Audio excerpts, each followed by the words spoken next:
घर प्रमुख न्यूज सांगलीत हरित सांगली वृक्षारोपण कार्यक्रम संपन्न 300 कोटी वृक्ष लागवड अभियानांतर्गत भव्य उपक्रम सांगली सामाजिक वनीकरण विभाग सांगली यांच्या वतीने हरित महाराष्ट्र 300 कोटी वृक्ष लागवड अभियान अंतर्गत हरित सांगली वृक्षारोपण कार्यक्रमाचे आयोजन करण्यात आले।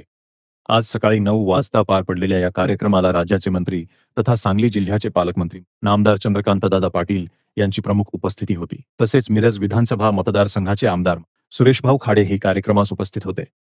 या वृक्षारोपण उपक्रमात जिल्हा प्रशासनातील अधिकारीही सहभागी झाले। यामध्ये पोलीस अधीक्षक तुषार दोशी, मुख्य कार्यकारी अधिकारी विशाल नरवाडे, जिल्हा वनसंरक्षक सागर गवते आणि उपजिल्हाधिकारी विजया यादव यांचा सहभाग होता।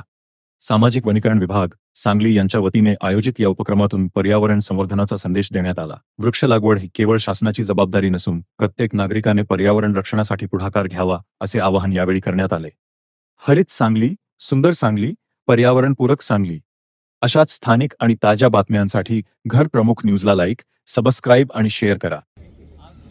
यांच्या वतीने महाराष्ट्र शासनाने प्रामुख्याने या राज्याचे मुख्यमंत्री माननीय देवेंद्रजींनी 2047 पर्यंत राज्यामध्ये 300 कोटी वृक्ष झाले पाहिजेत, त्याचं प्रत्येक वर्षाचं एक गणित तयार केलेलं आहे।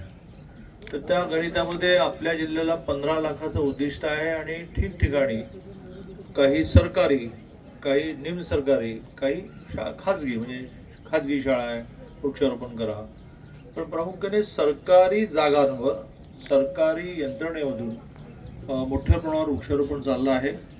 त्यात रेल्वेची ही 3 एकर जागा सामाजिक वनीकरण विभागाला मिळाली आणि त्यातला MOU म्हणजे कॉन्ट्रॅक्ट म्हणजे करार असा झाला आहे की हे 3 वर्षामध्ये एक अतिशय चांगलं जंगल तयार करून एका नवीन प्रकारचं तंत्रज्ञान हे आहे की ज्याच्यात कमी जागेमध्ये सुद्धा आपल्याला जास्त झाडं लावता येतात। आता आपण पाहिलं असेल हा प्रयोग यशस्वी झाला आहे देशभरात, जगभरामध्ये। त्यामुळे 3 वर्षामध्ये ही झाडं चांगली मोठी होतील आणि ती मोठी झाल्यानंतर मग रेल्वेला हा सगळा प्लॉट सुपूर्द करायचा आहे। तर आज त्यातलाच एक भाग म्हणून आम्ही सगळ्यांनी वृक्षारोपण केलं। त्या कार्यक्रमाला व्यासपीठावर आपले आमदार सुरेशभाऊ खाडे उपस्थित आहेत, आपल्या जिल्ह्यात सरकारी अधिकारी आहेत, राजकीय नेते आहेत, असे सर्व मान्यवर आणि या कार्यक्रमाला उपस्थित